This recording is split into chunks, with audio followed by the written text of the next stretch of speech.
अस्सलाम वालेकुम first year के बच्चों, दिल की गहराइयों से सलाम। लेक्चर नंबर 2 रिकॉर्ड कर रही हूँ, हाफ शॉर्ट लेक्चर। ठीक है, हाफ शॉर्ट लेक्चर में बाद में अपलोड कर रही हूँ और पहले मैं इससे पहले भी अपलोड कर चुकी हूँ। ठीक है, तो मैंने आपको बताया था लास्ट टाइम में बहुत नींद में थी जब मैंने लेक्चर रिकॉर्ड किया था।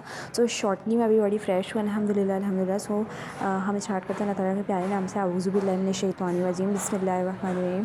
और अल्लाह ताला से दुआ है कि अल्लाह ताला हम सबको हिदायत दे, आमीन आमीन आमीन। अल्लाह ताला हम सबको वक्त वाली हिदायत दे हमेशा हमेशा के लिए, ऐसी हिदायत अल्लाह ताला कि फिर हम कभी क्या नाम है ना, कभी हम क्या नाम है भटके ना, आमीन आमीन आमीन सुम्मा आमीन। अल्लाह ताला हम सबको हमेशा के लिए हिदायत दे, दायमी हिदायत दे। अच्छा बच्चा, औज़ु बिल्लाहि मिनश शैतानिर रजीम, बिस्मिल्लाहिर रहमानिर रहीम और 3 मरतबा रब्बी ज़िदनी पढ़ लो, रब्बी ज़िदनी इल्मा, रब्बी ज़िदनी इल्मा, रब्बी ज़िदनी इल्मा। ये मेरे रब हम सब के इल्म में इज़ाफ़ा अता फ़रमा, आमीन आमीन आमीन सुम्मा आमीन।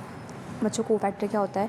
जो नॉन प्रोटीन पार्ट होता है ना मेरा बेटा, उसको हम बोलते हैं कोफैक्टर, जो कि एक्टिवेट करवाता है एपो एंजाइम को। एपो एंजाइम क्या होता है? Inactive form of enzyme. ठीक है ना, एपो एंजाइम वो एंजाइम है जो कभी इनएक्टिव है। जैसे ही कोफैक्टर आकर अटैच होगा, कोफैक्टर प्लस एपो एंजाइम क्या बन जाएगा? Hello enzyme. हेलो एंजाइम में वो कन्वर्ट हो जाएगा। ठीक है, अब मेरा बेटा ये जो आपके पास कोफैक्टर्स हैं वो इनऑर्गेनिक भी हो सकते हैं और ऑर्गेनिक भी हो सकते हैं। मैंने आपको क्या बताया, ये जो कोफैक्टर हैं, जो नॉन प्रोटीन पार्ट हैं, ये क्या नाम है आपके पास, क्या नाम है, ऑर्गेनिक भी हो सकते हैं और इनऑर्गेनिक भी हो सकते हैं। ठीक है, अब ये इनऑर्गेनिक होंगे, ये इनऑर्गेनिक मतलब ये डिटैचेबल। ठीक है, ये इनऑर्गेनिक मतलब ये डिटैचेबल और टेम्परेरी होंगे। कैसे होंगे? डिटैचेबल और टेम्परेरी, यानी आर्जी तौर पे आके बॉन्ड बनाएंगे। ठीक है, जो आर्जी बॉन्ड होता है वो होता है non covalent bond. Covalent bond यानी स्ट्रॉन्ग बॉन्ड है। कोवलेंट बॉन्ड बन गया तो यानी कि परमानेंटली कोई चीज़ अटैच हो गई। ठीक है, तो ये डिटैचेबल है यानी कि डिटैच हो जाएगा कभी भी, और टेम्परेरी बॉन्ड बनाते हैं इनऑर्गेनिक जो होते हैं ना कोफैक्टर, जैसे कि मेटल आयंस हो गए। ठीक है, ये आपके पास आ गया फेरिक का, मैग्नीशियम का, कॉपर का और ये जिंक के सारे आयंस मेटल के हैं ना। ठीक है, क्योंकि आयरन, मैग्नीशियम, कॉपर, जिंक, ये सारे मेटल्स हैं। तो ये जो मेटल्स आयंस है ना, ये कौन सी है? Inorganic cofactor. ये अटैच तो होते हैं एंजाइम से, लेकिन ये कैसी बॉन्डिंग करते हैं? नॉन कोवलेंट बॉन्डिंग करते हैं। ठीक है, तो यह बात आपने याद रखनी है।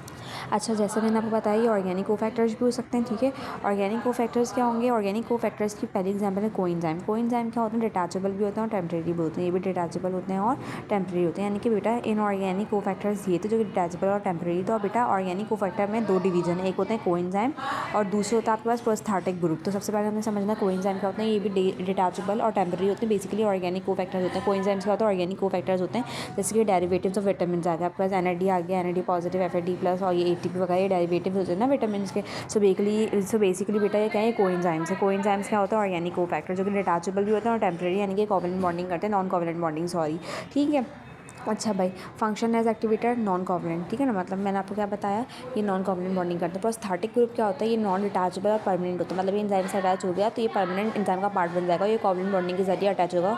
और प्रोस्थेटिक ग्रुप क्या होता है? प्रोस्थेटिक ग्रुप क्या होता है? प्रोस्थेटिक ग्रुप होता है हमारे पास ऑर्गेनिक कोफैक्टर। ठीक है ना, ये कोवलेंट बॉन्ड के जरिए क्या नाम है अटैच होता है एंजाइम में। Iron porphyrin ring in cytochrome. Cytochromes में जो आयरन पोरफायरिन रिंग होते हैं वो एग्जाम्पल है किसी प्रोस्थेटिक ग्रुप की। ठीक है, मैकेनिज्म ऑफ एंजाइम एक्शन, इसके ना स्टेप्स देखो। सबसे पहले बाइंडिंग होगी, एंजाइम पे सबस्ट्रेट आकर अटैच होगा। ठीक है, इसका ये क्या हो जाता है? फर्स्ट स्टेप हो जाता है। एंजाइम के पास एक्टिव साइट होती है, एक्टिव साइट जो कि 3 से 12 अमीनो एसिड से मिलकर बनती है। ठीक है, तो ये सबस्ट्रेट आकर उस पर अटैच हो जाता है। Formation of enzyme substrate complex, जैसे क्या नाम है एंजाइम सबस्ट्रेट से मिलता है, सबस्ट्रेट आकर एंजाइम पर अटैच होता है तो हमारे पास क्या बन जाता है?